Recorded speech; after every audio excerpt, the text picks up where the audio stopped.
Right, in this training, I'm going to show you how to recruit and hire top front desk talent for your practice without having making a mishire or making the wrong hire, and using what I call the ultimate front desk hiring playbook. And so here's what you're going to learn from this video. One, how to actually attract and vet top tier talent. Newsflash, they're not just on Indeed or at your local college. And number two, how do I actually identify red flags in their employment history so that I don't hire them? And number three, an interview process that will help you avoid having to interview tens of hundreds of candidates that are honestly probably going to no show you anyways. And then number four, what I call the working interview, how to finally kind of ensure that the person that you're going to actually bring on is indeed the right fit. And this is the exact process that I've used to vet over 300 candidates every single month who apply to work with us for our virtual admin positions every single month, right?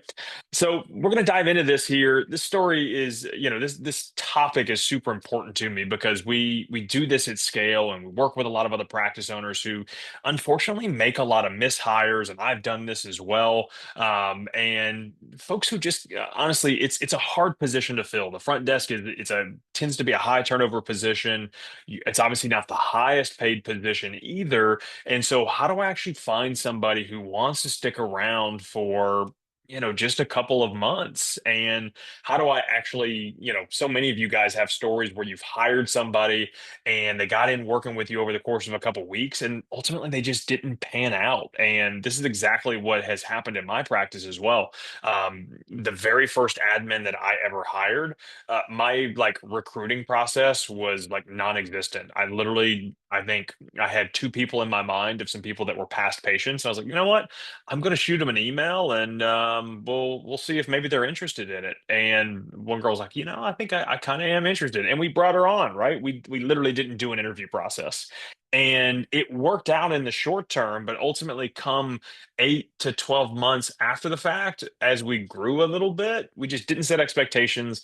She wasn't the best fit for the growth of where we were wanting to go, and ultimately, it's because I didn't have a hiring and recruiting process. And so now basically what I'm going to teach you is something that I've spent, thousands of dollars on for various mastermind groups for not only my PT practice that I've been a part of, where we're constantly obviously trying to recruit PTs, and we've applied that now to front desk staff, but also I've paid thousands of dollars for masterminds that I've been a part of for this business where they recruit sales representatives and plug them into businesses as well. And I basically synthesize this information, and how do I give you guys the playbook that makes your life a lot easier, so that you're not just asking one or two people, or you throw an Indeed ad up and you get 100 people apply, two of them look okay, you schedule an interview, one of them doesn't show up, and you're like, well, I guess I'm stuck with this one person, right? And now the hamster wheel just goes over and over again, right? And what I don't want to have happen is for you to continue to deal with that hamster wheel.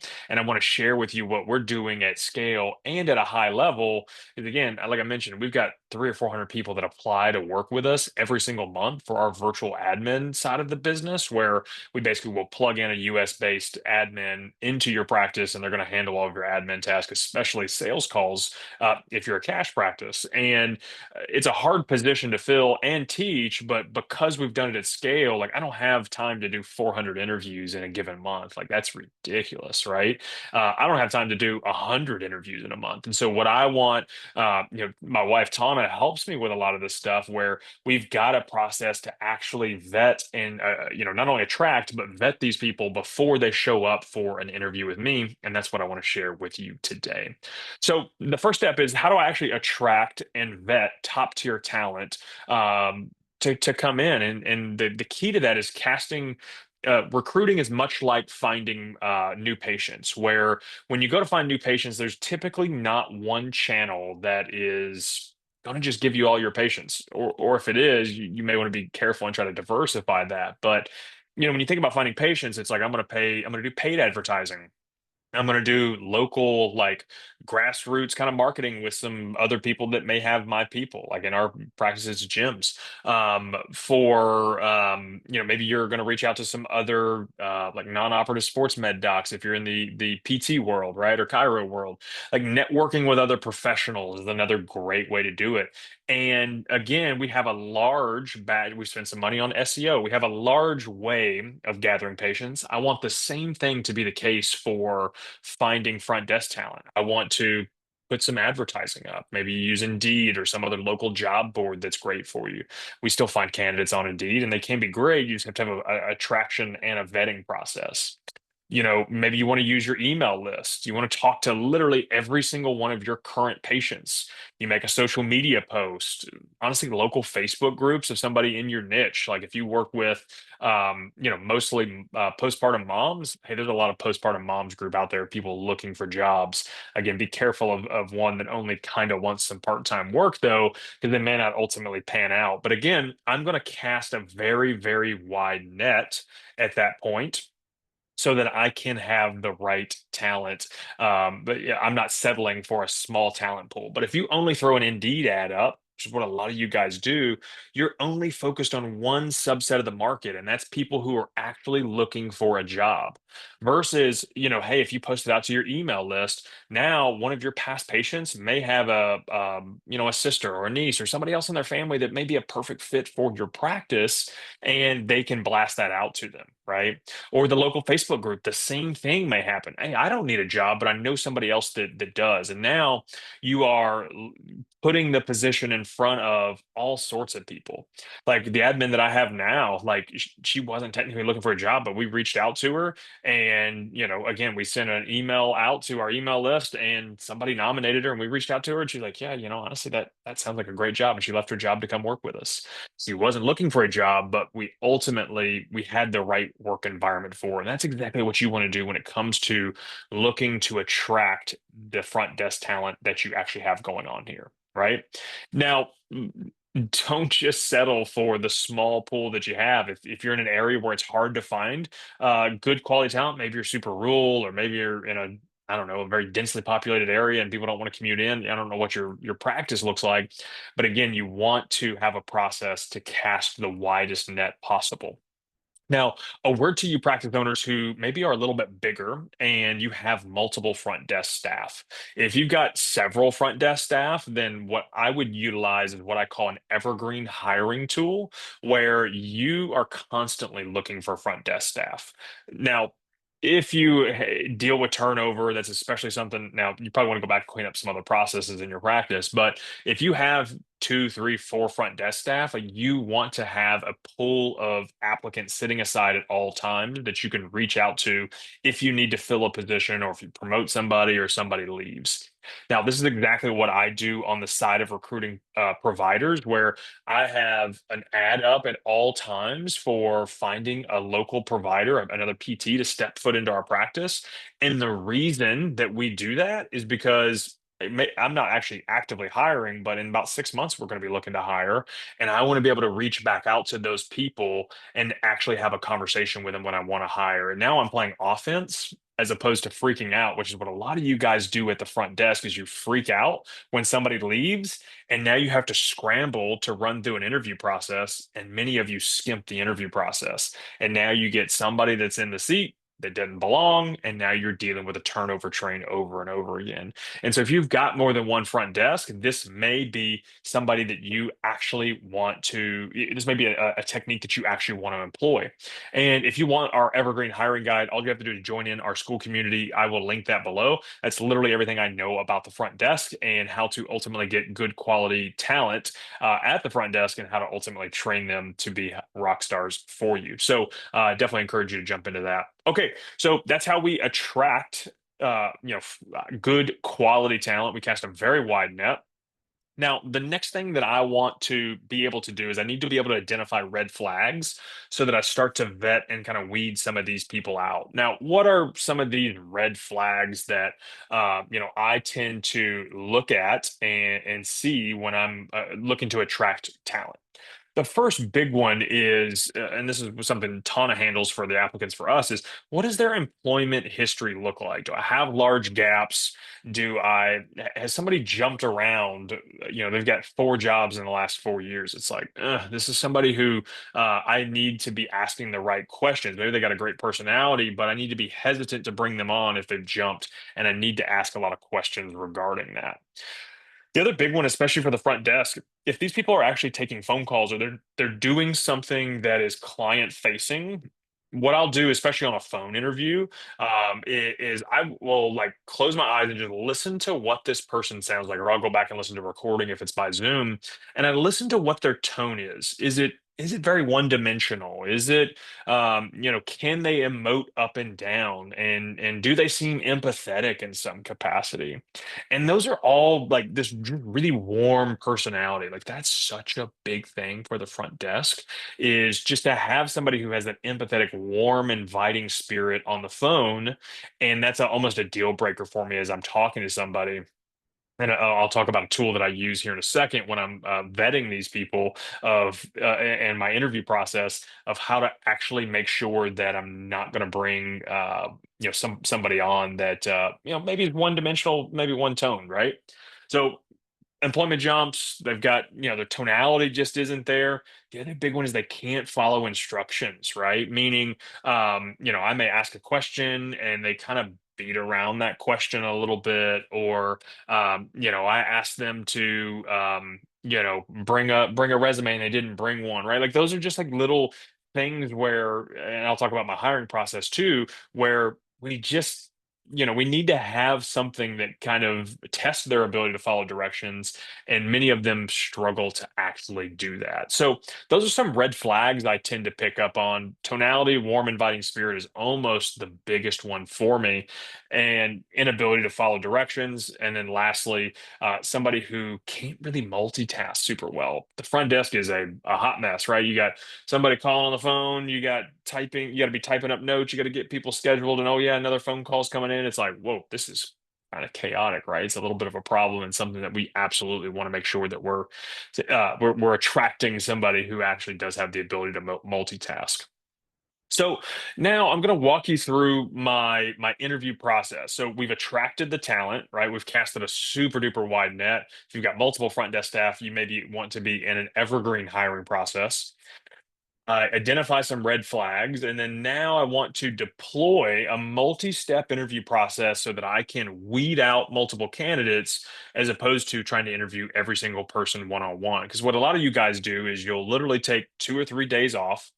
You will from treating patients, and you'll just slam through these interviews. You'll get 5 or 10 people who no show you, and you're just like, oh, this is a mess. Like people just don't want to work anymore. I don't understand. And really, it's just because you're attracting tire kickers, and you need to attract the right type of people. And I need to weed out those folks who are tire kickers. And so here's exactly what my interview process looks like. Typically, we start by having people send us a video and completing a survey. Now, the video is simply my way to, have them answer some questions that I'm looking for. Does their vision align with our vision a little bit, or at least at face value? What's their personality look like? Is this somebody who's got that warm, bubbly, inviting spirit? And we weed a lot of people out.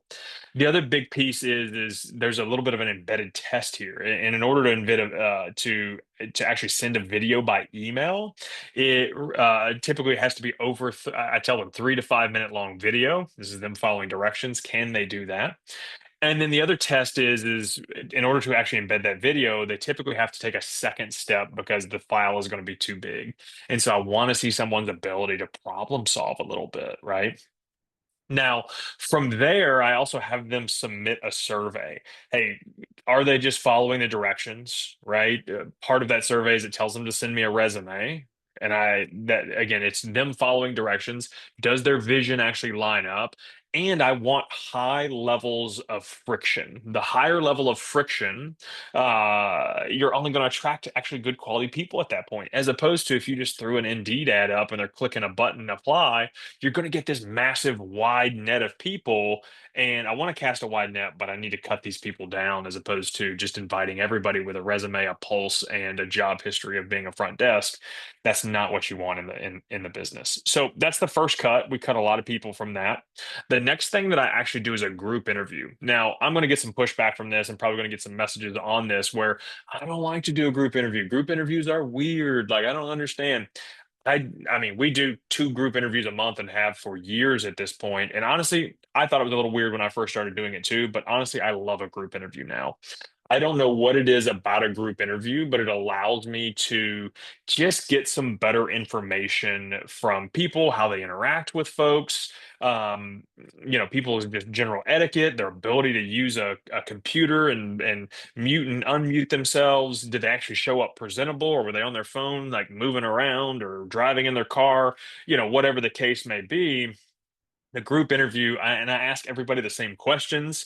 That allows me to see somebody thinking on their feet, or are they using only the same answers that somebody else gave them? Like, and the best thing of all of it is it allows me to get through a lot of candidates. I can stack 4 to 6 people in a group interview, and I know with pretty good certainty, yeah, this person's not somebody that I want to bring through.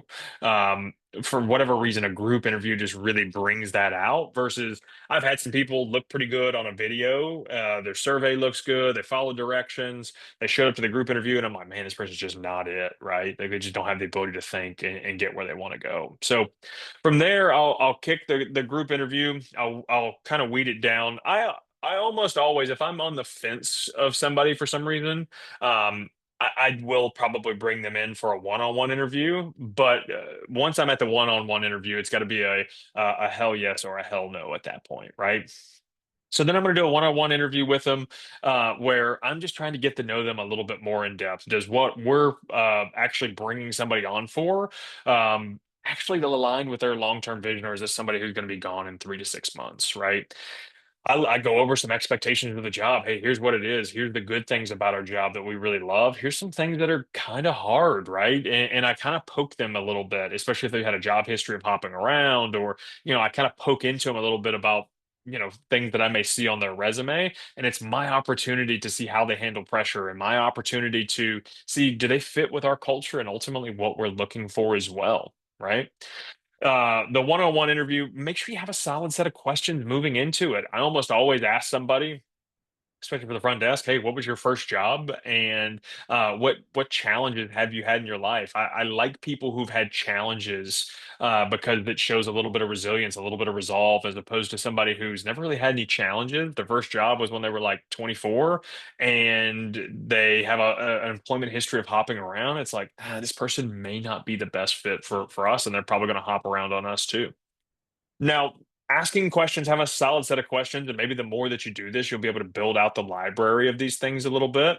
Then I'm going to move into a working interview, right? What's the working interview? It is my opportunity to see how they work around our staff and to see how it is that they handle certain things, right? The working interview could be something like, hey, maybe they do a mock phone call with you. It could be something like, hey, maybe why don't you schedule this new patient right quick? And maybe not actually talk to him on the phone, but you schedule this new patient, and then maybe you reschedule that visit, right? Maybe you just sit around at the desk and shadow for half a day, and I actually throw you in the fire and you complete a couple tasks just so I can see how you work. What you want to do is find that stuff out before you actually submit for them to work with you. And this is kind of your final ditch effort to catch any other red flags that maybe your interview process missed. And when I actually get in and see somebody, they may sound great on paper, but then they get in, and they sound great in the one-on-one interview. You want to hire them, but then they get in, they can't use a computer, or they can't multitask, or maybe they just don't get along with your staff or take feedback very well, which is a big no-no and a big red flag for somebody that you want to hire. And they're going to be gone in a few months anyways. And so we want to have this multi-layered, multi-step process to figure out how we actually get rid of some of these people who aren't good fits, right? And if we don't have all these things in play, you're 100% going to make a bad hire. And that's the most expensive mistake you can make in your practice, especially at the front desk. if you make a poor hire, you've got somebody who ultimately is going to quit in a couple months, or they're going to continue to underperform and you're stuck dealing with it. And neither of those situations are a win-win because now you're back to hiring again. And then you start the rat race over again and you think, well, people just don't want to work, or people are lazy, or people just want more money. And really the reality is if you just hired a poor fit from the get-go. And I get it, especially like our VA position, it's very attractive to people because it's work from home. Don't have to go clock into an office every single day. Maybe they've got kids, or they got animals, or whatever it is that they have going on in their life. They want to be able to work from home. But if I bring somebody on with a warm, bubbly personality and they have no ability to be able to multitask or figure things out on their own or have conversations with patients and be empathetic, they're not going to be a good fit for the position. And I'm going to have to let that person go. And now I got to find that practice somebody new, right? And that's the last place we want to be when we're thinking about how we actually look to bring talent on. The barrier needs to be really high, and a lot of you guys, you have no barrier of entry to actually working with you, and that's a big problem, right? And most of your turnover problems can be mitigated by you making a very slow hire. I get it. That's going to take time, but you know what takes even more time is somebody who quits, leaves, and now you got to be right back to the process again, because it's a lot of time and effort on you or your office manager or whoever it is that's doing these interviews. And it looks really bad for your practice when you've had two or three admins or two or three front desk who just aren't cut out and just aren't fit to actually do what you need them to do. And so, if you want to make better hiring decisions, I hope this training has been helpful for you. If you need more information about the front desk, how to hire, how to teach them to have better sales conversations, all that stuff is here on our channel. Definitely check out some future videos, and we'll see you on the next training.